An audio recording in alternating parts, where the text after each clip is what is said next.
Hi అండి. Colours cooking channel స్వాగతం. ఏం చేస్తున్నారు? ఎలా ఉన్నారు? బాగుండారా? మేము చాలా బాగున్నామండి.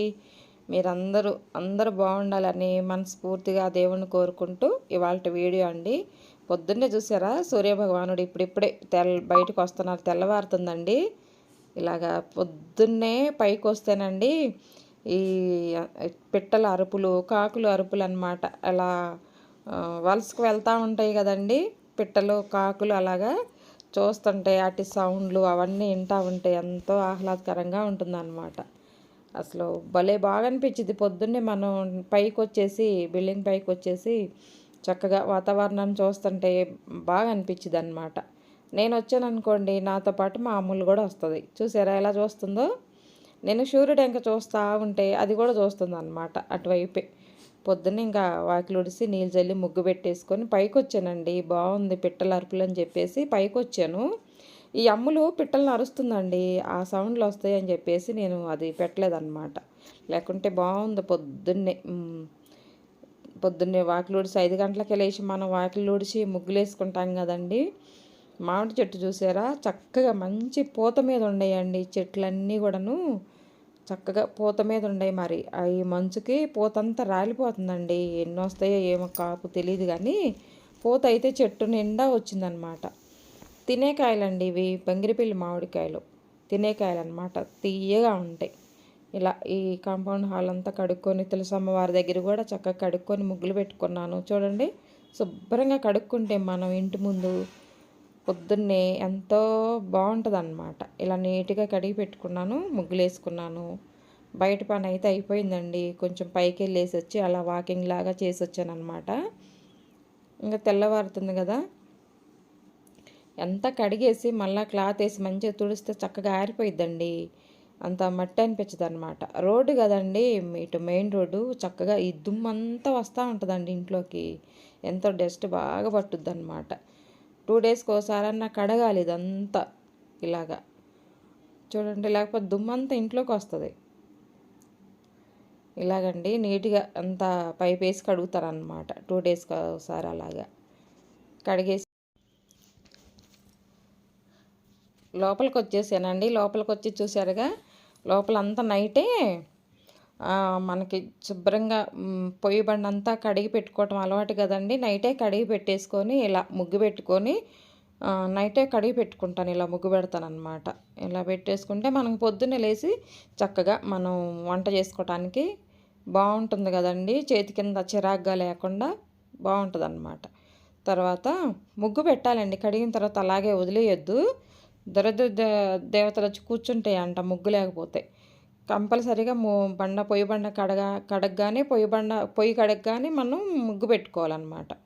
తర్వాత మళ్ళీ కొంచెం టిష్యూ పేపర్ పెట్టేసి క్లీన్ చేసుకొని పైన మళ్ళీ ఇంకా మనం కాఫీ పెట్టుకోవచ్చు, పాలు పెట్టుకోవచ్చు, మన ఇష్టం అన్నమాట.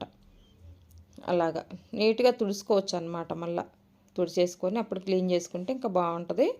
ఏదైనా మనం చేసుకోవడానికి మనకి చేతి కింద ఎంతో బాగుంటుందండి. ఫ్రెష్గా హాయిగా ఉంటుంది అన్నమాట.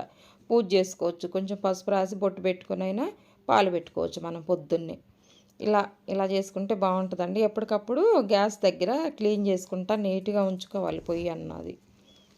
ఇలా చేసుకుంటానండి నేను. ఎప్పుడు పొయ్యి బండ క్లీన్గా పెట్టుకుంటాను. ఆ తర్వాత పాలు పెట్టానండి. పాలు పెట్టేసి కాఫీ కలిపేసి ఇచ్చి మా ఆయనకి ఇచ్చాను. నేను తీసుకొని తాగేసి తర్వాత ఇలా చూడండి ఎంత శుభ్రంగా ఉంటుందండి మనకి. ఆ తర్వాత ఇది రాత్రి వీడియో అండి, నిన్న మధ్యాహ్నం తీసిందనమాట. ఎందుకంటే దోశలకి అనమాట, మాకు టిఫిన్కి దోశలు, జొన్న దోశలు అండి, చాలా బాగుంటాయి. హెల్త్కి కూడా మంచిది కదా జొన్నలు వాడుకుంటే. తర్వాత ఒక 5 కప్పులు జొన్నలండి, 2 కప్పులు మినపప్పు, 1 కప్పు 1 గ్లాస్ అనమాట, చిన్న గ్లాసు బియ్యం అనమాట. ఎందుకు స్టిఫ్నెస్ కోసం ఉండటానికి దోశలు. తర్వాత ఒక ఒక పెద్ద స్పూన్ అంతా మెంతులు అనమాట. మెంతులు వేసి చక్కగా అన్నీ వేసేసి నానబెట్టుకోవాలండి. అన్నీ కలిపి జొన్నలు, మినపప్పు, ఇవన్నీ బియ్యము ఇవన్నీ కలిపేసేసి శుభ్రంగా కడిగి 4-5 సార్లు కడిగి క్లీన్గా నానబెట్టుకుంటేనండి. పొద్దున్నే నానబెట్టుకున్నాం అనుకో, జొన్నలు కొంచెం కష్టం కదా నానటం. పొద్దున్నే నానబెట్టుకున్నాం అనుకోండి, మధ్యాహ్నం 5-6 గంటలకల్లా నానతాయి. అప్పుడు చక్కగా హ్మ్, పిండి మిక్సీ వేసుకోవచ్చు, గ్రైండర్కి వేసుకోవచ్చు, మీ ఇష్టం అన్నమాట. మిక్సీ వేసేసి చూడండి అలా శుభ్రంగా కడిగి అక్కడ పెట్టుకోవాలి. మనం పెట్టుకుంటే మనకు నానతాయి అన్నమాట. అలాగా ఇవి అయితే ఇది ఇది చూడండి నాని సాయంకాలానికి సాయంత్రం మళ్ళా 2 సార్లు కడిగేసేసి మెంతులండి, మెంతులు బాగా విడిగా నానబెట్టుకోవాలన్నమాట. ఆ నీళ్ళు కూడా మనం పిండిలో పోసుకోవాలి. మెంతులు విడిగా పెట్టుకుంటే ఎందుకంటే మళ్ళీ పడవేయకుండా అనమాట. మళ్ళీ సాయంకాలం కూడా 2 సార్లు కడిగేసి చక్కగా అప్పుడు మనం ఇట్లా రాళ్ళు ఏమన్నా ఉంటే జొన్నల్లో రాళ్ళు వస్తాయని భయం కదండి, ఇట్లా గాలిచ్చినట్టే వేసుకోవాలన్నమాట. వేసేసి పిండి బాగా అంత బరగ్గా కాదు, అంత మెత్తగా కాకుండా కొంచెం బరగ్గా పట్టుకోవాలండి పిండి. చూసారా ఇలా పట్టుకుంటాను. ఎందుకంటే గుంట పొంగనాలు కూడా వేసుకోవచ్చండి పిండితోటి. గుంట పొంగనాలు వేసుకున్న చాలా బాగుంటాయి. దీంట్లోనే పచ్చిమిరపకాయలు, ఉల్లిపాయలు, జీలకర్ర, కరివేపాకు, కొత్తిమీర ఇవన్నీ వేసుకొని చక్కగా గుంట పొంగనాలు వేసుకున్నా కూడా చాలా టేస్ట్గా ఉంటాయి అన్నమాట. సాయంకాలం ఉన్నప్పుడు స్నాక్స్ లాగా తినొచ్చు, పిల్లలకు పెట్టవచ్చు. బలం కూడానండి, జొన్నలు హెల్త్కి మంచిది. సల్వా, ఎముక పుష్టి కూడా బాగుంటుందంటండి. అలాగనమాట. వేసుకున్నాక కొంచెం కలర్ కోసం అండి కొంచెం పంచదార వేసుకోవచ్చు. 1 స్పూన్ పంచదార వేసాను. తెల్లారినాక బాగా పొంగింది పిండి. తర్వాత ఆ పిండి వేరే గిన్నెలో తీసేసుకొని కొంచెం సాల్టు, కొంచెం పంచదార వేసేసి కలిపానండి. కలిపి దోశ వేసుకుంటే చాలా బాగా వస్తాయి అన్నమాట. తింటే కూడా చాలా హెల్త్కి మంచిది కదా. ఒక్కసారి ఇలా జొన్న దోశ ట్రై చేసి చూడండి మీరు కూడాను. అంటే అన్నీ మిల్లెట్స్ కలిపి వేసుకోవచ్చండి. అది కూడా వేసుకోవచ్చు, ఇలాగ కూడా వేసుకోవచ్చు అన్నమాట. అవి కొంతమందికి అన్నీ దొరుకుతాయి, కొంతమంది దొరకనప్పుడు జొన్నలు ఓన్లీ జొన్నలో బియ్యం కలిపేసుకొని అయినా మినపప్పు కలిపేసి అయినా వేయచ్చు. బియ్యం ఎందుకు వేసానంటండి, ఈ జొన్నలు మినపప్పు మెత్తగా ఉంటాయి కాబట్టి స్టిఫ్నెస్ కోసం అనమాట. కొంచెం క్రంచీగా ఉంటుంది దోశ, దానికోసమని కొంచెం బియ్యం వేసాను అనమాట. కరకరలాడితే బాగుంటుందండి. మా అబ్బాయికి ఇష్టం అనమాట. పలసగా దోశ వేసి చక్కగా చూడండి ఎలా లేసి వస్తున్నాయో ఇలాగనమాట. ఇది జొన్నలు కదండి, కొంచెం కలర్ చేంజ్ అయ్యిద్ది అనమాట. జొన్న పిండి పచ్చగా ఉంటుంది కాబట్టి చేంజ్ అవుద్ది దోశ, తెల్లగా ఉండదు. చూసారు కదా.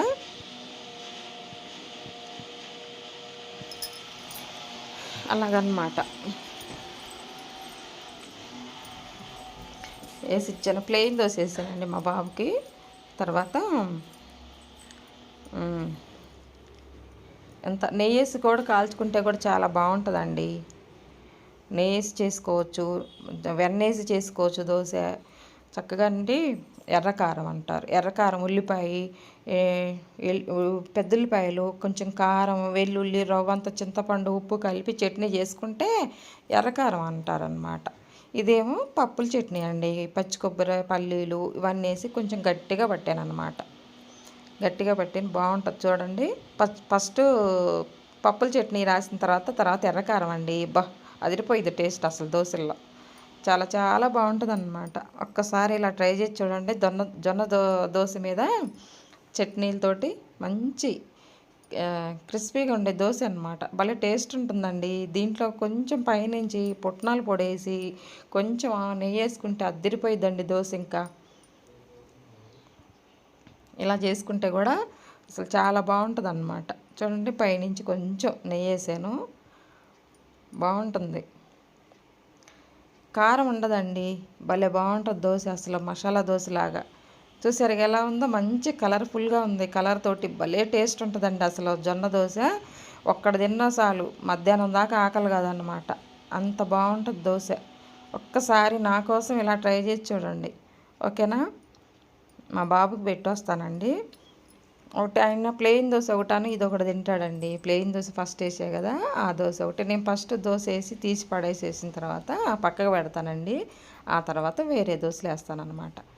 కొంచెం గట్టి చట్నీ, పప్పుల చట్నీ కొంచెం, ఎర్రకారం కొంచెం వేసేసి మా అబ్బాయికి ఇచ్చొస్తానన్నమాట. చూసారు కదా ఎలా ఉందో దోశ, బాగుంటుందండి. ఒక్కసారి ట్రై చేయండి ఇలాగా జొన్న దోశ. తర్వాత ప్లెయిన్ దోశ తింటానండి. నాకు అంత కారం కారం నేను తినలేను. మా ఆయన మా అబ్బాయికి ఇష్టం, కానీ నాకు అంత ఇష్టం ఉండదన్నమాట. నాకు ప్లెయిన్ అంటేనే ఇష్టం. కాకపోతే పైన కొంచెం ఉల్లిపాయలు వేసుకొని లైట్గా తింటాను, కానీ అంత హెవీగా నేను తినలేను. ఇట్లా ప్లెయిన్గా వేసుకొని చక్కగా నేను కూడా తిన్నానండి. ఇలాగనమాట, చూసారుగా. పిండి కూడా అయిపోవచ్చింది, వాళ్ళిద్దరికి వేసి పెట్టాను. కొంచెం గట్టిగా తీసానండి పుల్కాలు వేద్దామని. మన ఇష్టం అండి, ఎంత పలసగా వేసుకున్నా కూడా పేపర్ దోశలాగా వస్తుంది. చూసారుగా, ఎంత పలసగా తీసుకున్నా వేసినా కూడా వస్తాయి అన్నమాట పేపర్ దోశ. చూసారుగా ఎలా ఉందో, పిండి కూడా అయిపోవచ్చింది. ఇదండి ఇవాళ వీడియో. బాయ్ అండి.